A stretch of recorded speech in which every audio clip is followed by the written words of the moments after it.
Dear teachers, welcome to JS in English Learning. We are with Unit 4 of the revised PGTRB syllabus and we are discussing Thomas Carlyle's third lecture.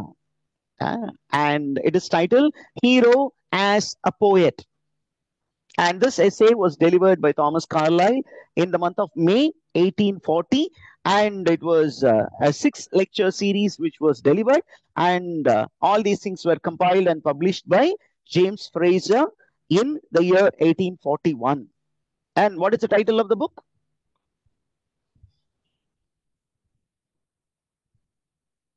What is the title? Of Hero and Hero Worship and the Heroic in History.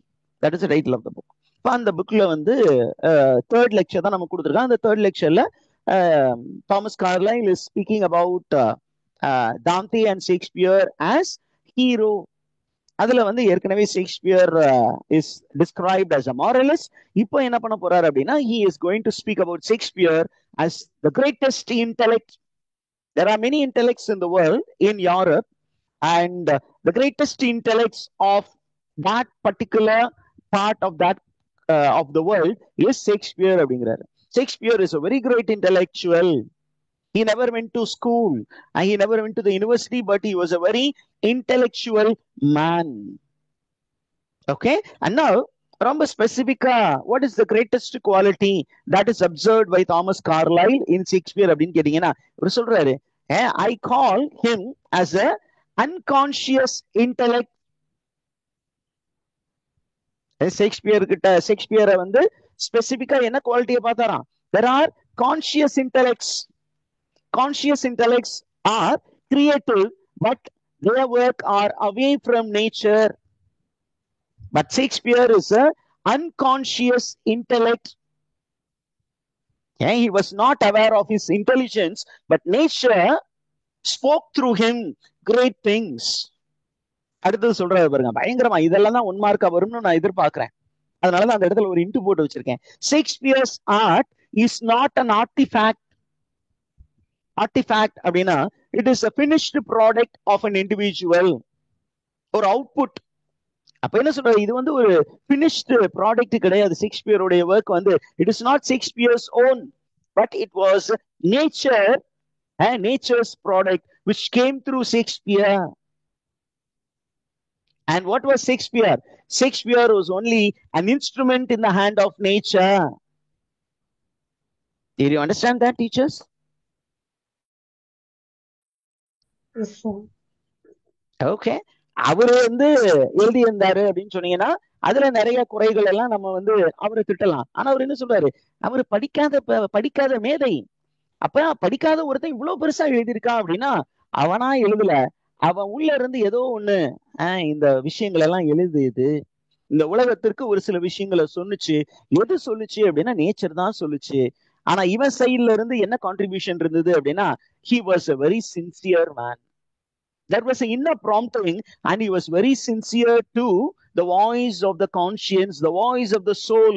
And voice of the soul is nothing but the voice of nature. அந்த nature அவனுக்குள்ள இருந்து பேசிச்சு.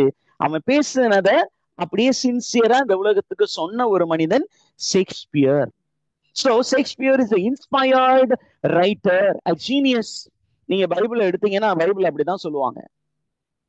Bible why is it considered to be a very sacred text அப்படின்னா men were weaklings. அந்த புத்தகங்களை எழுதினவன் எல்லாம் பைபிள்னாவே புக்ஸ்னு அர்த்தம். the holy bible அப்படின்னா the holy bible, the holy booksனு அர்த்தம். why holy books அப்படின்னா சாதாரண மனிதர்களை கடவுள் தேர்ந்தெடுத்தார். அவர்கள்ட்ட நிறைய ப்ராப்ளம் இருந்தது. லிங்குவிஸ்டிக் ப்ராப்ளம் வந்து படிக்காத ஆட்கள் இருந்தாங்க. ஆடி மேய்ச்சிக்கிட்டு இருந்தவன் தான், ஒருத்தன் வந்து மீன் பிடிச்சிக்கிட்டு இருந்தவன் தான், ஒருத்தன் வந்து காசு டாக்ஸ் வசூலிச்சுக்கிட்டு இருந்தவன் தான். அவனை எல்லாம் ஜீசஸ் கிரைஸ்ட் தேர்ந்தெடுத்தாரு. அவர் காலத்துக்கு அப்புறம் there was a divine inspiration. Through the divine inspiration, divine knowledge came into the world. அதுல ஒரு சில அங்கங்க எரர்ஸ் இருக்கு அப்படின்னா it is the man. noble ideas இருக்குன்னா it is the divine. அப்படிதான் நீங்க எடுத்துக்கணும். ஓகே, அதே மாதிரி இந்த நேச்சர் வந்து யாரை தேர்ந்தெடுத்தது அப்படின்னா ஷேக்ஸ்பியரை தேர்ந்தெடுத்தது அண்ட் அவர் மூலியமாக பேசியது. So who is the author of Shakespeare's work? It's not Shakespeare, it is nature who is the author of Nature. Shakespeare's work. And Shakespeare wanted, and nature wanted to teach certain things to the world. So through Shakespeare, it was working. Sorry, what made Shakespeare? What formed Shakespeare? அப்படின்னா Shakespeare's personal worries made him. இதுல ரொம்ப தெளிவா சொல்லலைன்னா கூட என்ன அப்படின்னு கேட்டீங்கன்னா, அவருடைய காலகட்டத்துல பாத்தீங்கன்னா Shakespeare's family was not a very rich family. Okay, he was the family suffered very much, and Shakespeare was pulled out of school because of the family circumstance. And then, in order to become great, Shakespeare matched himself with the what do you say, the daughter of a landed man who was 8 years his senior. அப்படிதானே teachers? Anna Hathaway was how many years senior to William Shakespeare? 8 years. அப்படிதான் வரலாறு சொல்லுது. ஹட்சன் அப்படிதான் சொல்றாரு. 8 years seniors. அப்போ ஒரு 8 years senior லேடிய ஒருத்தர் கல்யாணம் நிக்கிறாரு அப்படின்னு சொன்னா அது ரியல் லவ்வா இருந்தா அங்கேயே தான் இருந்திருக்கணும். ஆனா ஏதோ ஒரு விஷயத்திற்காக, காசு பணத்திற்காக ஒருவேளை கல்யாணம் பண்ணியிருக்கலாம். அப்ப அந்த பைண்டிங்காக குழந்தைகள், அந்த குழந்தைகள்லயே there are tragic ends. அதுக்கப்புறம் வருமானம் பத்தல, அதனால என்ன பண்றாரு, நண்பர்களோடு கூடா சகவாசம், அவருக்கு நன்மைகள் முடிஞ்சிருச்சு. என்ன பண்ணாரு, ஃப்ரெண்ட்ஸோட சேர்ந்துட்டு போய் he went to a nearby estate in order to hunt deer.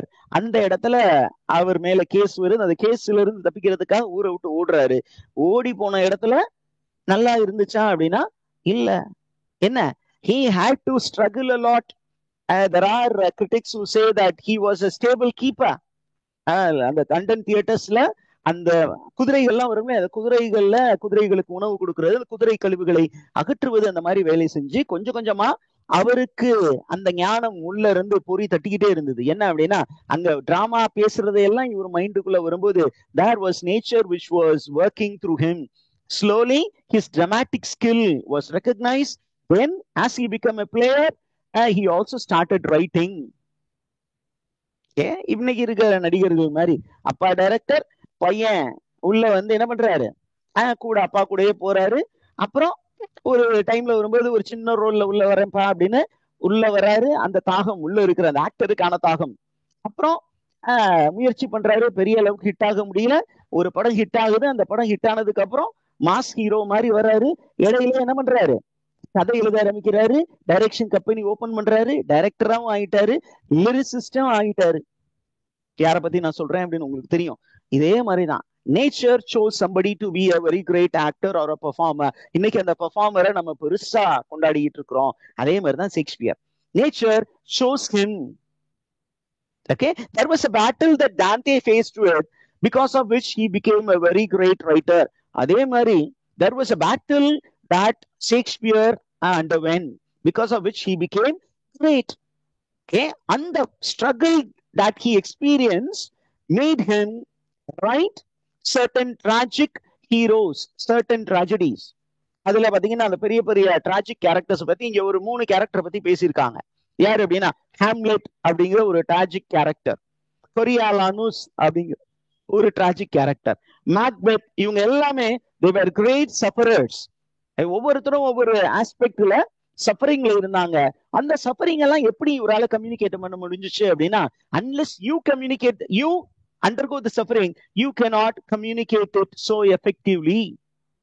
இப்போ ஒரு லவ் ஃபெயிலியர் ஸ்கிரிப்ட் இருக்குன்னா அதை எழுதக்கூடிய வந்து லவ் ஃபெயிலியர்ல எக்ஸ்பீரியன்ஸ் ஆனவனா இருந்தா அந்த பிளே வந்து ரொம்ப பெரிய இம்பாக்ட் இருக்கும். அதுவே அதை எக்ஸ்பீரியன்ஸ் பண்ணாத ஒருத்தன் ஒரு கதையை எடுக்கிறான்னு வச்சுக்கோங்களேன், ஒரு டைரக்டர், அது வந்து பெரிய அளவுக்கு இம்பாக்ட் பண்ணாது. ஓரளவுக்கு பேசப்படும், பட் பெரிய இம்பாக்ட் இருக்காது. அப்ப the characters that he created is because of his own life experiences. அடுத்தது the language of William Shakespeare. The language of William Shakespeareல 2 ஆஸ்பெக்டையும் அவர் டச் பண்ணாருன்னு சொல்றாங்க. என்ன அப்படின்னா, sometime he was very harsh, very violent. At times when he was presenting the soft humor, he was excelling. Okay, particularly whenever there was a comic play that he wrote, he excelled in soft emotions. Whenever there was a tragedy, he excelled in harsh language, harsh vocabulary, harsh feelings. பக்கவா கொண்டு வந்தார். அப்ப அவர் ஒரு பெரிய ஆள் தானே அப்படின்னு நம்மால் சொல்றாரு. சொல்லிட்டு என்ன சொல்றாரு அப்படின்னா, there are people who criticize that William Shakespeare, okay, did not excel in his works அப்படிங்கும்போது அவர் சொல்றாரு அப்படியெல்லாம் இல்ல. he had historical information in his text. அவருடைய ஒர்க்ஸ் எல்லாம் கம்ப்ளீட்டா ஃபிக்ஷன் சார் அப்படிங்கும்போது இல்ல, ஷேக்ஸ்பியருடைய இண்டிவிஜுவல் ஒர்க்ஸை நான் எடுத்து கமெண்ட் பண்ற அளவுக்கு நான் ஒரு பெரிய ஆள் இல்ல. இருந்தாலும் ஒரு சில ரைட்டர்ஸ் வந்து வில்லியம் ஷேக்ஸ்பியருடைய ஒர்க்ஸை பத்தி கமெண்ட் பண்ணியிருக்காங்க, அதை மட்டும் நான் ஃபைல் பண்றேன் அப்படின்னு தாமஸ் கார்லைல் இங்க சொல்றாரு. அதுக்கு ஒரு எக்ஸாம்பிள் சொல்றாரு. என்ன அப்படின்னு கேட்டீங்கன்னா, ரொம்ப அழகான ஒரு ஒர்க். என்ன அப்படின்னு கேட்டீங்கன்னா, he gets the example quotation from what is it, the great writer Wilhelm Schlegel. Wilhelm Schlegel எந்த நாட்டை சேர்ந்தவர்? டக்குன்னு சொல்லுங்க பார்க்கலாம். நம்ம முன்னாடி பார்த்த விஷயத்தை வச்சு எந்த நாட்டை சேர்ந்தவரா இருக்கும் ஷெகல் அப்படிங்கிறவரு? இந்த டெக்ஸ்ட்ல கிரிட்டிக்ஸா ஒரு சைட் பண்றது எல்லாமே ஜெர்மன் தான். அப்ப ஷெகல்ங்கிறவரும் ஒரு ஜெர்மன் கிரிட்டிக். அந்த ஜெர்மன் கிரிட்டிக் என்ன சொல்லி இருக்கிறாரு அப்படின்னா, என்ன பண்ணியிருக்கிறாரு, ஹென்ரி தி ஃபிஃப்த் அப்படிங்கிற ஒரு ஹிஸ்டாரிக்கல் பிளே இருக்கு இல்லையா, ஹாம்லெட் சாரி வில்லியம் ஷேக்ஸ்பியர் எழுதின ஒரு historical play Henry the fifth. He has commented that Henry V can be called as the national epic of England. அந்த அளவுக்கு அதுல எபிக் குவாலிட்டிஸ் நிறைய இருந்தது அப்படின்னு ஒரு ஒர்க்கை வந்து ஹைலைட் பண்ணி காட்டுறாரு. அதே நேரத்துல ஹாம்லெட் அப்படிங்கிற ஒரு பிளே வந்து ஒரு பெரிய பிளே அப்படின்னு தாமஸ் கார்லைல் சொல்றாரு. அதே நேரத்துல என்ன சொல்றாரு அப்படின்னா, he is also citing another famous thinker, Marlborough. Marlborough என்ன சொல்லியிருக்காரு அப்படின்னு சொன்னீங்கன்னா, he is a foreigner, but அவர் என்ன சொல்லியிருக்காரு, ஷேக்ஸ்பியருடைய ஒர்க்கை படிச்சதுனாலதான் எனக்கு இங்கிலீஷ் ஹிஸ்டரியே புலப்பட்டது. இங்கிலீஷ் ஹிஸ்டரி யாருடைய ஒர்க் படிச்சதுனால அவரு மால்பரோக்கு புலப்பட்டதான்? Shakespeare's works. And Shakespeare's works நீங்க படிச்சீங்கன்னா, you will come to know that Shakespeare is a patriot. ஏன் சார் இதை சொன்னாரு அப்படின்னு கேட்டீங்கன்னா, Thomas Carlyle, there are critics who commented that Shakespeare was just writing works in a lighter vein. He did not present any patriotic spirit அப்படின்னு ஒரு சில critic சொல்லியிருந்தாங்க. ஆனா தாமஸ் கார்லைல் அந்த ஒரு விஷயத்தை டிஸ்ப்ரூவ் பண்றதுக்காக என்ன சொல்றாரு, it is not so. I can assure you that Shakespeare is a patriot. எப்படி சார் சொல்லுவீங்க அப்படின்னு கேட்டீங்கன்னா, அவர் சொல்றாரு, அந்த பேட்டில் ஆஃப் ஆக்னிகோட் அப்படின்னு ஒண்ணு இருக்கு. The Battle of Agnicourt English ஹிஸ்டரியில அந்த பேட்டில் ஆஃப் ஆக்னிகோர்ட்டை பத்தி ஹென்ரி தி ஃபிஃப்த்ல வில்லியம் ஷேக்ஸ்பியர் ஆக்ட் 4 சீன் 3ல பயங்கரமா டிஸ்கிரைப் பண்ணியிருக்கிறாரு. அந்த டிஸ்கிரிப்ஷனும் சரி, அங்க வந்து there is a very famous speech which was delivered. அந்த ஸ்பீச்சை நீங்க படிச்சீங்கன்னா you will know how patriotic was William Shakespeare. So William Shakespeare is a very great patriot அப்படின்னு தாமஸ் கார்லைல் இந்த எஸ்ஸே மூலியமாக மக்களுக்கு தெரியப்படுத்துகிறார். Did you understand that, teachers? Yes, sir. Okay. Now William Shakespeare works ஜெனரலா எடுத்து அதுக்கு ஒரு மெட்டபாரிக்கல் கம்பேரிசனும் சொல்றாரு. When you are looking at the plays of William Shakespeare's plays are like windows. அவைகள் வந்து ஜன்னல்கள் போன்றவை, through which we can get a glimpse of the world in which Shakespeare lived. Elizabethan இங்கிலாண்டை பத்தி தெரிஞ்சுக்கணும்னா அங்க இருந்த மக்கள், அவங்களுடைய நம்பிக்கைகள், அவங்களுடைய பழக்க வழக்கங்களை பத்தி தெரிஞ்சுக்கணும்னா அது ஒரு பெரிய வீடு மாதிரி. அந்த வீட்டை பத்தி தெரிஞ்சுக்கணும்னா நீங்க என்ன பண்ணணும், ஷேக்ஸ்பியர் அப்படிங்கிற விண்டோவை ஓபன் பண்ணி பார்த்தீங்கன்னா தான் அந்த விண்டோவுக்கு அங்கிட்டு இருக்கக்கூடிய விஷயங்கள் தெரியும். This is a metaphor that is used. Okay. Now Shakespeare வந்து ஒரு சில ஃப்ளா எல்லாம் பண்ணி இருக்கிறார். அவர் வந்து பெர்ஃபெக்ட் ரைட்டர்லாம் கிடையாது. Why did he commit mistakes அப்படின்னு கேட்டீங்கன்னா, the mistake is because he was under pressure. And he was only feeding the expectation which was placed on him. இதுவும் ஆக்சுவலா doctor Samuel Johnson prefers to ஷேக்ஸ்பியர்ல சொன்னதுதான். The mistakes that are committed by William Shakespeare was because of the pressure that was in him. What people wanted from him, William Shakespeare presented. அதுல அழகா prefers to Shakespeare doctor Samuel Johnson சொல்லுவாரு, there was a criticism that Shakespeare was very violent in plays. ரொம்ப violence வந்து அவர் propagate பண்றாரு அப்படின்னா violence தான் sir மக்களுக்கு பிடிச்சது. ஏன்னா அவனுக்கு மேஜர் ஆடியன்ஸ் யாரு? ஷேக்ஸ்பியர். கிரவுண்ட்லிங்ஸ் இந்த 1 penny கொடுத்துட்டு முன்னாடி வந்து நின்று எச்சுதுலாம் துப்பிக்கிட்டு மணலை குவிச்சு வச்சு அது மேல உட்காந்துக்கிட்டு காரி துப்பிக்கிட்டு பீடெல்லாம் போட்டு துப்பிக்கிட்டு இருப்பான்ல, அவனுக்கு பிடிச்சது எது? பிளட் ஷெட் இருக்கணும், நம்ம படங்கள்ல சொல்லணும் ஒரு ரேப் சீன் இருக்கணும், ஒரு ஐட்டம் சாங் இருக்கணும். அப்ப எவ்வளவு பெரிய டைரக்டர் வந்து வேற வழி கிடையாது, அந்த மாதிரி ஒரு 2-3 வச்சாதான் சார் படம் ஓடும், இல்லைன்னா படம் ஓடாது. அதனால அவன் பிளே ஆடியன்ஸ் வந்து என்டர்டெயின் பண்ணணும்னு நினைச்ச ஒரு பெரிய என்டர்டெய்னர், மாஸ் என்டர்டெய்னர். அந்த மாஸ் என்டர்டெய்னர் ஒரு மசாலா ஃபார்முலாவை ஃபாலோ பண்ணும். அந்த மசாலா ஃபார்முலாவை அவன் ஃபாலோ பண்றதுக்கு தூண்டியது யாரு அப்படின்னா the play house, the audience. So man அவர் ரைட்டர்கிட்ட பிரச்சனை இல்ல, ஆடியன்ஸ்க்கு தான் பிரச்சனை. அதனாலதான் அவன்கிட்ட கொஞ்சம் எரர்ஸ் இருக்கு. Did you understand that, teachers? Yes, sir. இப்ப அடுத்தது ஏற்கனவே தாந்தேவை பத்தி பேசும்போது ஒரு பெரிய ப்ராஃபிட்னு சொன்னாரு. அப்ப ஷேக்ஸ்பியரையும் ஒரு ப்ராஃபிட்னு சொல்லணும் இல்லையா? அப்ப Shakespeare is also a very great prophet. Okay, Shakespeare was a very great prophet. ஆனா தாந்தேவுக்கும் ஷேக்ஸ்பியருக்கும் இடையில ஒரு சின்ன டிஃபரன்ஸ் இருக்கு. என்ன அப்படின்னா Dante was a spiritual man who was singing. Here William Shakespeare was speaking a great spiritual idea. சரி, இவருடைய work வந்து can it be called a universal psalm? ஏன்னா பைபிள்ல வந்து அப்படியே இங்க கனெக்ட் பண்றாரு பாருங்க, ஒரு அல்யூஷன். பைபிள்ல there is a beautiful book called the book of Psalms, book of wisdom. Psalms னு ஒன்னு இருக்கு, சங்கீதங்கள், டேவிட்ஸ் Psalms னு சொல்லுவாங்க. அப்ப பைபிளுடைய கிரேட்னஸ் அப்படின்னா அந்த Psalms தான். அந்த மாதிரி ஷேக்ஸ்பியரோட ஒர்க் இல்லைன்னா கூட it is in its own way a psalm. Did you understand that? அது ஒரு sacred work தான்.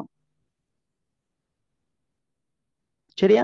இப்ப என்ன பண்ண போறாரு அப்படின்னா ப்ராஃபிட் முகமதையும் ஷேக்ஸ்பியரையும் கான்ட்ராஸ்ட் பண்ண போறாரு. Okay, Prophet Muhammad was a very deep thinker, but what happened to Prophet Muhammad? He was in the internal sphere and he was speaking to என்ன type of people? a rude lot. என்ன மாதிரி பீப்புள்கிட்ட வந்து அவர் பேசினாரு? violent people. So he did not make a great impact. கொஞ்சம் நெகட்டிவா இஸ்லாமை பத்தி கொஞ்சம் நெகட்டிவா இந்த டெக்ஸ்ட்ல இருக்கும் teachers. Whereas Shakespeare was a very great thinker, speaking to people with very good sensibility. Did you understand that? Mohammed வந்து ப்ராஃபிட் முகமதும் ஒரு பெரிய திங்கர் தான். ஆனா அவருடைய லாங்குவேஜ் எல்லாம் கொஞ்சம் வயலண்டா இருந்தது. வயலண்டான பீப்புள் கிட்ட சொன்னாரு, அது அவ்வளவு தூரம் அந்த மக்களுக்கு இம்பாக்ட் பண்ணிச்சா? அந்த லாஸ்ட் பார்ட்லயும் அதே பத்தி பேச போறாரு. ஆனா ஷேக்ஸ்பியர் ஒரு நல்ல ஆடியன்ஸ் கிட்ட என்ன பண்ணாரு? ரொம்ப யூனிவர்சல் ஐடியாஸ் கொண்டு போய் சேர்த்தாரு. So he can be called a priest of mankind. Who can be called as the priest of mankind? Shakespeare. Shakespeare can be called as a priest of mankind. அப்படின்னு சொல்லிட்டு அடுத்தது ஷேக்ஸ்பியரை திருப்பி எலவேட் பண்ணணும் Thomas கார்லைலுக்கு. அப்ப என்ன சொல்றாரு? Shakespeare was very very sincere in his job as a writer. எவ்வளவு தூரம் சின்சியர் அப்படின்னு கேட்டீங்கன்னா, அவரு ஆஸ்கைலஸ் போல ஒரு சின்சியரான ரைட்டர், ஹோமரை போல ஒரு சின்சியரான ரைட்டர். ஏன் இவங்க 2 பேரும் அப்படின்னா கிரீக் வேர்ல்டுல ரொம்ப பெரிய ரைட்டர்ஸ் அப்படின்னு போற்றப்பட்ட 2 writers, Aeschylus and Homer. They were very sincere in what they presented. They had the mystic intuition. அந்த இன்ட்யூஷனை சின்சியரா அப்படியே கம்யூனிகேட் பண்ணாங்க. அதே மாதிரி நம்மளும் என்ன பண்ணாரு? பக்காவா கம்யூனிகேட் பண்ணிட்டாரு. இப்ப நம்ம ஏற்கனவே ஒரு இடத்துல ஷேக்ஸ்பியர் என்ன மாதிரி இன்டெலெக்ட், அன்கான்சியஸ் இன்டெலெக்ட்னு சொன்னாரு. இங்க அதே விஷயத்தான் சொல்ல போறாரு. Shakespeare is a unconscious intellect. Because he was unconscious intellect, he presented immortal work, whereas Prophet Muhammad was a conscious intellect. அவர் கான்சியஸ் இன்டெலெக்டா இருந்ததுனாலதான் அவர் என்ன பண்ணாரு? He was a wild Arab lion of the desert. He was thundering to the people, but it did not make a great impact on the people. Okay, this is the comment that Thomas Carlyle makes on the prophet Muhammad.